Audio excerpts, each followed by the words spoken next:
mismo tiempo hablaba la vicepresidenta de la República, ¿no es cierto?, Marisol Espinosa, a quien en algún momento también se voceaba como, digamos, la posible candidata a encabezar una lista oficialista, y ella lamentaba que el oficialismo no hubiera presentado una carta. De alguna manera dejaba entrever o dejó entrever que ella hubiese aceptado la postulación.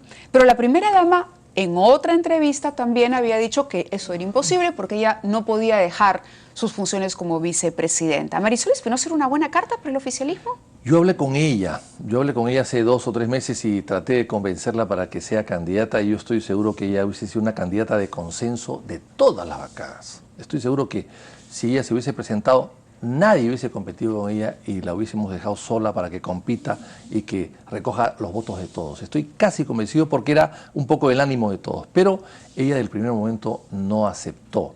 Yo creo que ella esperaba que su bancada se lo plantee o sus amigos del gobierno, alejado de un gobierno amigo de ella, pero con algunas discrepancias. Yo creo que ella esperaba que la primera dama o el presidente de la República la respaldaran. Y no, eso no ocurrió. Y como lo hicieron, ella ratificó su negativa, digamos, pero creo que se lo merecía y además hubiese sido una buena presidenta porque tiene grandes calidades y cualidades. Ella además es reelecta, había sido congresista en el periodo anterior y fue muy crítica del gobierno aprista de aquel entonces y muy defensora del nacionalismo cuando eran atacados todos ellos. Así que ella, en el peor momento del nacionalismo, cuando estaba arrinconado en la época de García, su segundo gobierno, ella sacó la cara y hoy día no la respalda. Claro, bueno, y ella ha dicho que sin embargo va a mantener esa lealtad, ¿no? Me parece muy bien que la mantenga, es una mujer de principios, ¿no? Y claro, ¿y coincide con ella en que debió haber un candidato al oficialismo? Sí, totalmente. Yo creo que no se puede dejar la cancha libre, no se puede perder por abandono. Tú pierdes jugando, por walkover, tú pierdes jugando.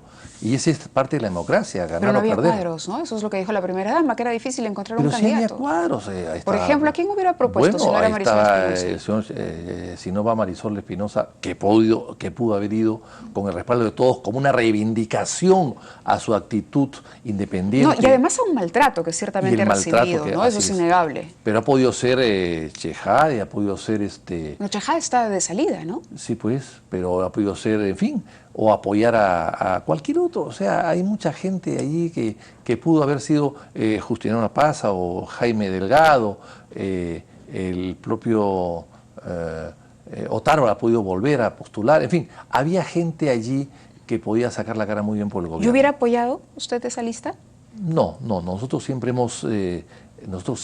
hemos acordado apoyar a una lista no del gobierno y lo hemos hecho en los últimos 4 años. ¿Eso quiere decir que si era Otárola o Espinosa versus Iberico hubieran votado por Así es, claro que sí, claro que sí, claro que sí. Porque además, no solamente no hemos apoyado al gobierno en las mesas directivas pasadas, sino que además no hemos integrado la mesa directiva. Hay otras bancadas que sí la han integrado siendo de oposición. Nosotros no la hemos integrado en ningún momento. Y bueno, y esa es una clara demostración de que no somos pues satélites o aliados del gobierno en absoluto. ¿Seguro? En absoluto. En absoluto. Insisto, la mejor prueba es lo que hemos hecho. Es con los gabinetes, 2 gabinetes caídos o han renunciado por denuncias nuestras y algunas interpelaciones y algunas denuncias que hemos hecho a Mayor, a René Cornejo, etcétera. Así es que hemos hecho a veces muchísimo más que muchas de las bancadas que levantan la bandera de la oposición. Queda un año de la gestión de Ollanta Humala. ¿Escuchó el mensaje? Sí. Escuché el mensaje. ¿Y coincide con la avalancha de críticas? ¿Cuál de ellos?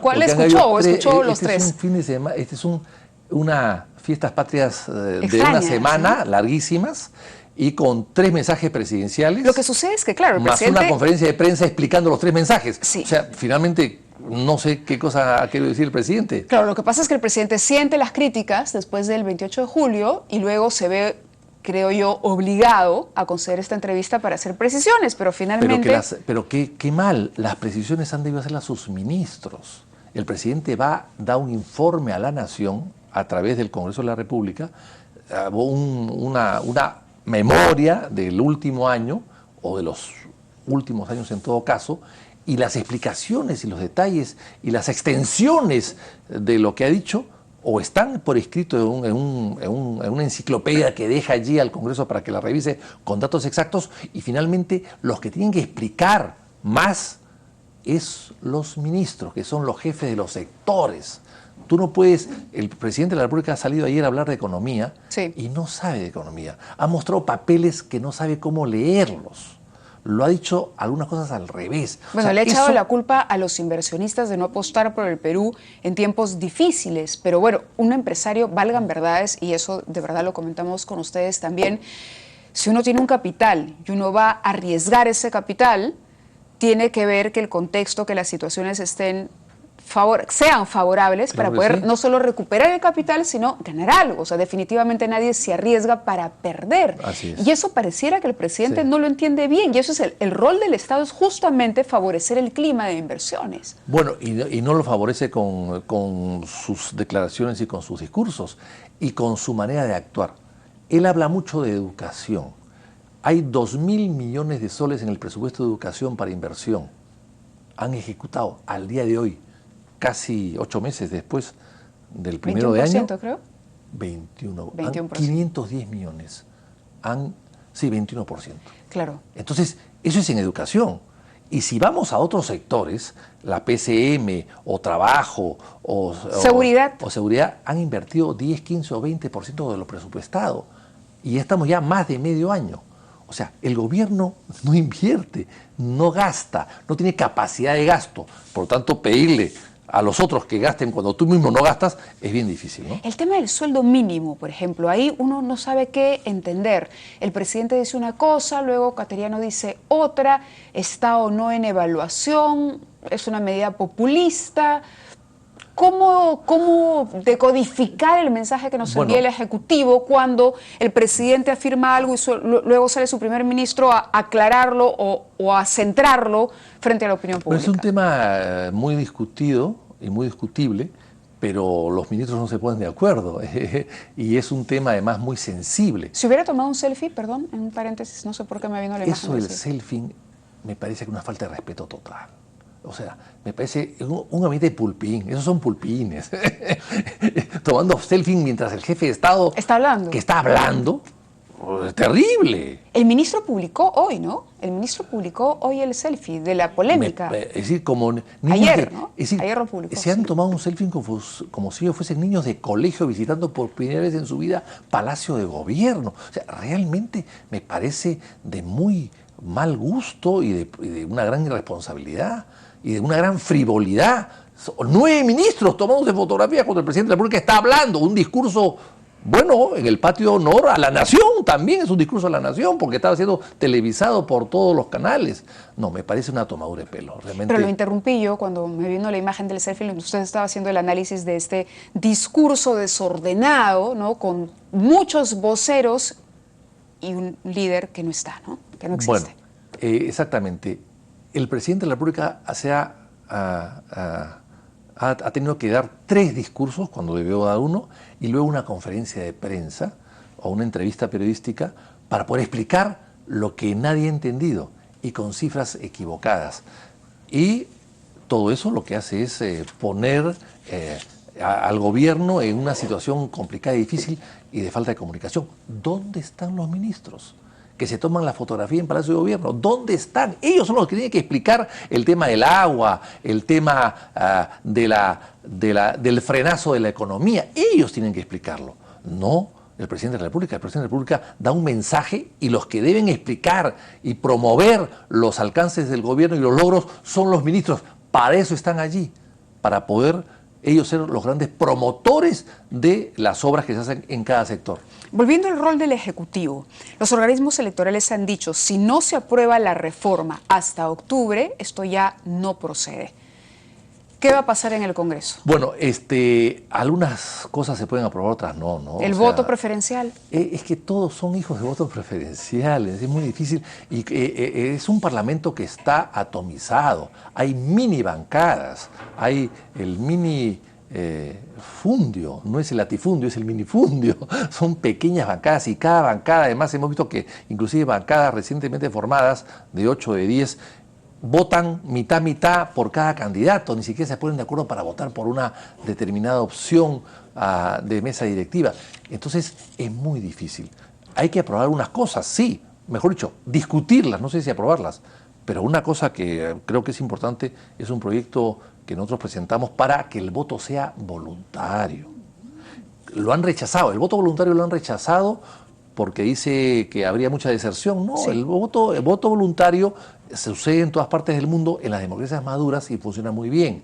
Pero como se opusieron a eso, nosotros cambiamos el proyecto para que sea voto voluntario en las municipales. A nadie le pueden obligar a votar por el alcalde de su distrito, de donde vive, o donde trabajas, o donde vive la familia. O sea, no te pueden obligar a votar por el alcalde del distrito donde tú frecuentas o vives.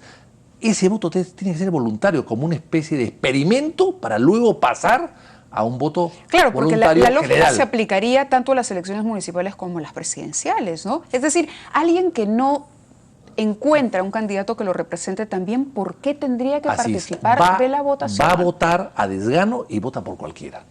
Marca y se juega. Exactamente, le importa un pepino, va y marca al número que más le gusta o a la bandera que más le gusta. O al que le cayó más simpático, sin conocer a fondo, digamos, la propuesta de cada candidato. Reflexivo. Sí. Menos reflexivo. Ahora, pero ¿hay posibilidades reales, congresista, de que el voto voluntario se pueda aprobar en esta legislatura? No, porque probablemente requiere cambio constitucional, sí. Pero sí se puede ir avanzando y aprobando en una legislatura y dejarlo para ¿Debería después estar en la agenda de la presidencia de Ibérico? Yo creo que sí, es fundamental. Y finalmente, los requisitos totalmente duros y si es posible, insalvables, para que cualquiera no pueda ser candidato. Hay muchos candidatos, hemos visto cómo 30 o 40 congresistas han sido elegidos en este periodo presidencial con 40 o 30 procesos penales ante el Estado, como de los 24 presidentes regionales hay 15 que fueron elegidos ya con procesos penales, de los cuales 3 han sido condenados y hay 2 o 3 que se han fugado. O sea, no se puede aceptar y permitir, el Estado tiene que tener un derecho de reserva, derecho de admisión, no se puede permitir que cualquier persona postule un cargo de tanta responsabilidad si no tiene pues sus cuentas al día con el Estado, al Estado al cual él va a servir en el puesto que está. Claro, pero muchos candidatos que lo están oyendo, que han ganado, digamos, una curul y que han vivido esa experiencia, dirían, pero la presunción de inocencia. Exactamente, eso dicen los abogados, yo soy abogado, pero también hay más que presunción de inocencia, hay un derecho de admisión, que me parece que es mucho más real. ¿Qué pasa? Sí, pues, hay que poner ciertos candados, en el sentido, por ejemplo, de que el que postula, por lo menos que postule, no tenga sentencia en primera instancia, porque si no hay una sentencia firme, al final todos son inocentes. Pues bien, si hay una acusación fiscal, si hay una apertura de instrucción, si hay una sentencia en primera instancia, por lo menos que se abstenga de participar hasta que acabe su proceso. Nadie lo declara culpable ni duda de su inocencia, pero simplemente el Estado se reserva el derecho de admisión mientras este señor no arregle sus cuentas, nada más. Y eso hay que hacerlo con algunos candados para que no haya abuso, para que tú no denuncies a una persona para que no pueda ser candidata. Pero evidentemente hay que buscar algunos candados que te permitan a los procesados, sobre todo cuando se trata de procesos por defraudación o estafa o procesos por tráfico de influencia o por narcotráfico, por lo menos que no puedan postular, que se les impida postular. Tengo una pregunta más que me ha llegado a través del Twitter. Alguien que lo ha seguido de cerca porque me dice, ¿qué objetivo tuvo al escribir el libro El Expediente Prado? ¿Y cómo toma en cuenta o cómo analiza el hecho de que el humanismo haya contribuido en, digamos, salvarlo de una denuncia que estaba en la Comisión de Ética? No, eso es una falsedad. Eso es una falsedad que lo han sacado también a raíz de las voceadas candidaturas. Yo he escrito un libro histórico, con pruebas, 4 años de trabajo y con 8 viajes a Chile donde he sacado una gran información. Es un trabajo de investigación que ha sido presentado por 4 historiadores en la Feria del Libro y que es el libro histórico que más se está vendiendo hoy en el Perú. Que los descendientes del general Prado, que fue un desertor de la Guerra del Pacífico, desertor, general chileno, general peruano, ambas cosas, y que se enriqueció a costa del Estado peruano, que los descendientes hayan hecho una denuncia a la Comisión de Ética, no tiene ninguna importancia, y no sé a dónde estará, pero me encantaría tenerlo frente a mí y discutirlo en la Comisión de Ética, porque no se puede negar el derecho a la investigación. Precisamente por eso, a pesar de que en noviembre del año pasado se presentó una denuncia contra Víctor Andrés García Belaúnde, el ahora voceado candidato de la tercera lista a la mesa directiva del Congreso, la titular del Parlamento, Ana María Solórzano, no la envió a la Comisión de Ética o Subcomisión de Acusaciones Constitucionales, sino que hizo un proceso reservado que determinó no sancionar al representante de Acción Popular. Víctor Andrés García Belaúnde sí estaba en conversaciones y era un topo del oficialismo. No, eso es lo que dicen los descendientes, pues eso no es verdad. Primero que son ignorantes, ¿no? Porque la denuncia de ética se hace a ética, no se hace al presidente del Congreso. O sea, que aprendan, primero tienen que salir una lección de derecho parlamentario. Esos señores que son muy ignorantes y que están mintiendo y que han fraguado documentos, como lo demuestro en el libro, ellos deberían haber estudiado derecho parlamentario. Las denuncias se presentan a ética, no al presidente del Congreso. Bueno, es la información que aparecía, Están totalmente me han enviado incluso la nota. Totalmente equivocados. Que la presenten en ética y yo voy a estar presente. Yo quiero discutir con ellos en ética a ver si tienen el valor y el conocimiento de rebatir mi libro. Mi libro tiene 660 páginas. Es el libro más documentado sobre el caso. Entonces yo los reto a que me muestren que cada uno de los documentos que yo muestro son falsos. Yo los reto. Y porque allí demuestro que el presidente del Perú en plena guerra con Chile hacía negocios con Chile, compraba propiedades en Chile y sus minas de carbón alimentaban de carbón a las calderas de los buques de guerra chilenos que atacaban al Perú. Eso lo demuestro en el libro con papeles. Entonces, si ellos quieren algo, vayamos a un debate histórico, en cualquier universidad, o si quieren en la Comisión de Ética. Pero es un libro histórico, no es una novela. Y lo que está ahí está todo refrendado con documentos inéditos. Y por supuesto que verdadero. ¿No ha incurrido en ningún mal uso de recursos del Estado? Ninguno.